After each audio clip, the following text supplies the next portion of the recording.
Okay, there you go. Okay.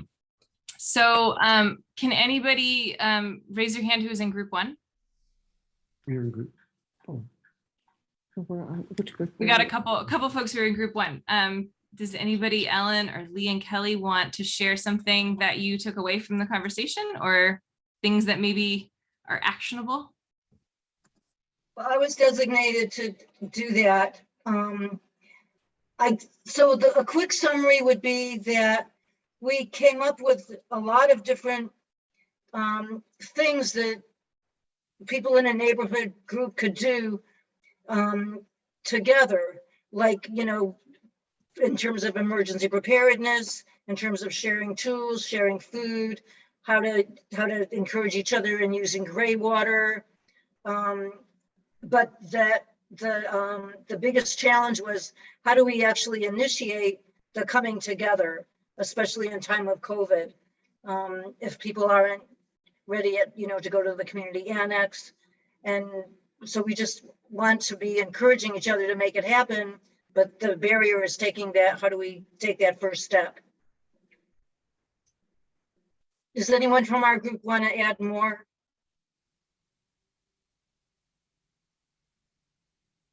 I think you got the gist of it, Ellen. Thanks for doing that, Ellen. Yes. Okay, you're welcome. So do we have a place to start despite the hurdles of COVID? Well, there is pointed out- enthusiasm. Yeah. One of the things that we have an opportunity to do this year that we haven't had for a while is to get out a neighborhood newsletter so we can reconnect with everybody and hopefully share this kind of information. Cool. Who wants to write that article for the neighborhood newsletter? How is that a neighborhood newsletter distributed? Actually, that what John was talking about is a print mailed newsletter as different from the e-news. So we don't have everybody's email and not everybody who gets the e-news opens it. So this is a broader impact kind of thing. Great.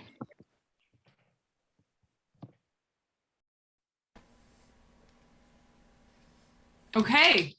How about group two? Who was in group two? Did you have a designated speaker? We might not have had anybody in group two. Oh, okay. How about? I think we only had 3 groups going. Okay. So group three, I know had some folks, Harry and who else was there? Harry will be our spokesperson. Thank It you. was me Harry. and Dwight and Ravi. Thanks, Ravi and Dwight. We talked, about the supply chain, the various factors that could cause supply chain issues and what it means. But at the end of the day, to increase resilience, we thought to talk to local leaders about supporting small business growth, possibly through deregulation, shifting of tax incentives to benefit local innovation, or no interest or low interest loans to incubate small businesses, so that we're producing more locally and relying less on the outside world to supply everything for us. Do you think deregulation at the local level would achieve that aim? It was one of the factors that we thought might help, yes. Okay. Are there particular local leaders you think would be ready to listen? No.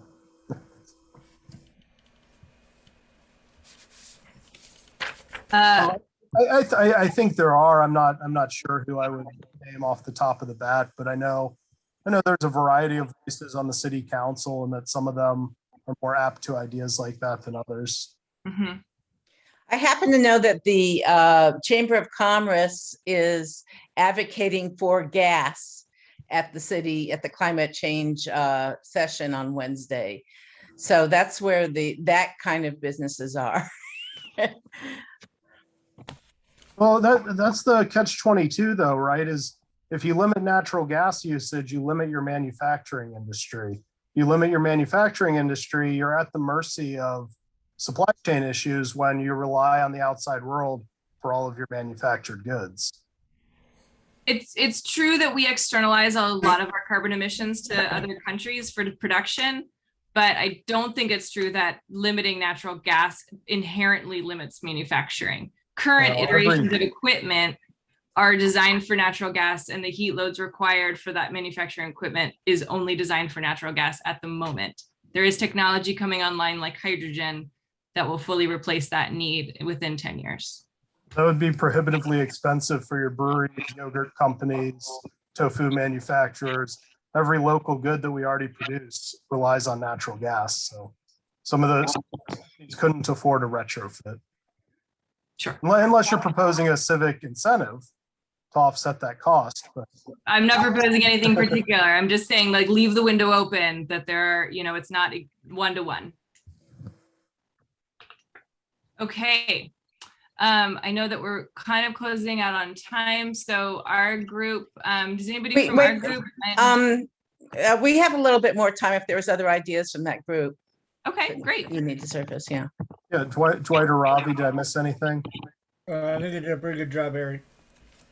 Yeah, I think you did a good job too. In terms of deregulation, sometimes bigger corporations, the example of Hyundai was given, gets huge amounts of incentives.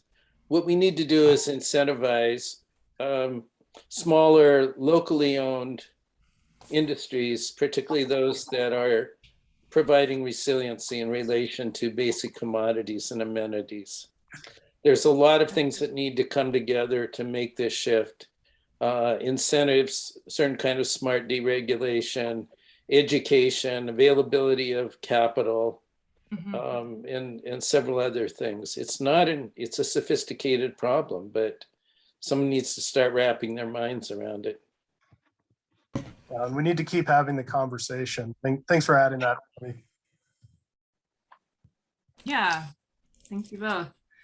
From our group, we were talking about urban canopy primarily, and also just the natural ecosystem functions of our neighborhood. Does anybody from our group want to share kind of our conversation?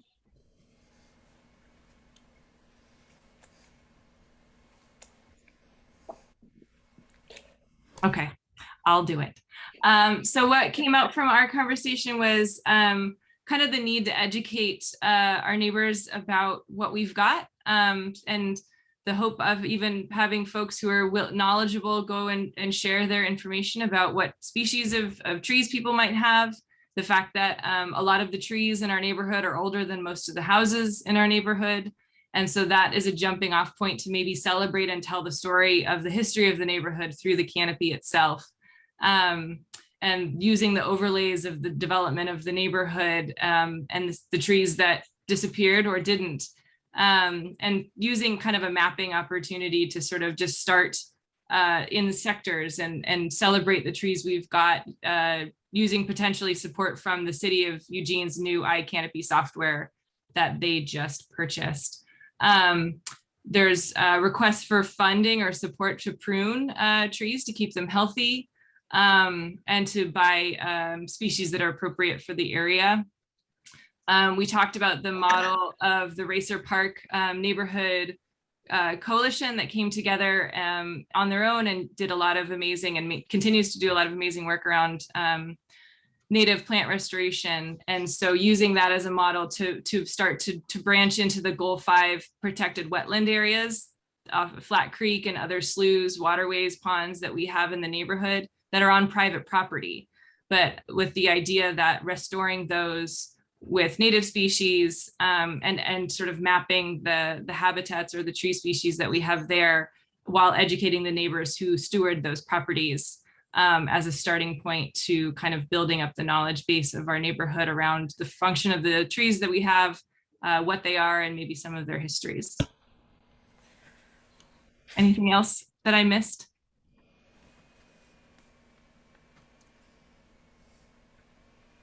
Okay. Claire's been dropping some nuggets in the chat. You want to share with us what you got there? Yeah, I found a really fun YouTube by Hassan Minhaj, I think that's how you say his name, on YouTube about fast fashion and the greenhouse gas emissions generated by that and plastics. And Harry has his hand up. Well, I was going to ask, it's not so much the urban canopy as the extra urban canopy. But one of the things Mark was talking about was the projected temperature shift in the next 100 years or so is going to create a climate inhospitable to Doug firs. I heard, yeah, right. Right. What does that mean for our, for our carbon ability to sequester carbon? It doesn't help. Most Doug firs will they estimate most Doug firs will be gone in the area by 2080. And what they will be replaced with is up somewhat to nature, but also to thoughtful planning. So that's why the sequoias and some of the trees that are much more common in California are being put in as the future-proof tree species that we can rely on. Of course, getting them to size up takes a very long time. So, how can we not make their lives any harder as we transition? So getting the future proof trees in the ground and then keeping the trees we've got alive as long as possible, I think is a balancing act that everyone's trying to understand. Did you guys talk about what we can do about private property, people who want to cut their trees, or, we want to have more density, so we'll be cutting trees to build houses? Did you talk about any of that conundrum? Yeah, Gary mentioned the middle housing code doesn't have any protection specifically for or code around that. And we didn't have a magic solution. I don't know that that there is one, just to the hope that the more that people know about the trees on their property, the more interested they'll be to protect them. And the value that they offer.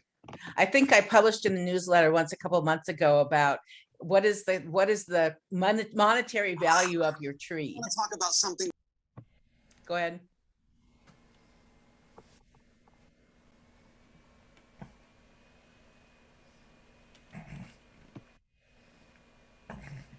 Did That may have someone been want erroneous. okay. There Are you're there muted. any other wrap-up comments about moving towards what is the role of RRCO on this whole conundrum? I guess I would just add that we're in the process of making our webpage more user-friendly and hopefully more attractive for folks to get involved through that mechanism. So stay tuned. Okay, very good. Well, thank you all for participating tonight, and you can send emails to cochair@riverroad.org.com. I think that's our email, isn't it, John? It's in the newsletter also for feedback on tonight's program. We appreciate it. And thank you for your patience with the technology and trying to learn something new on how to do stuff. And don't forget, we're looking for a board member, so please contact us if you're interested. Right. So we have notes in the URL for the YouTube thing is in the chat, and the information for the city meeting on the climate action plan is in the chat. And we do save the chat if you need to contact us up for that information.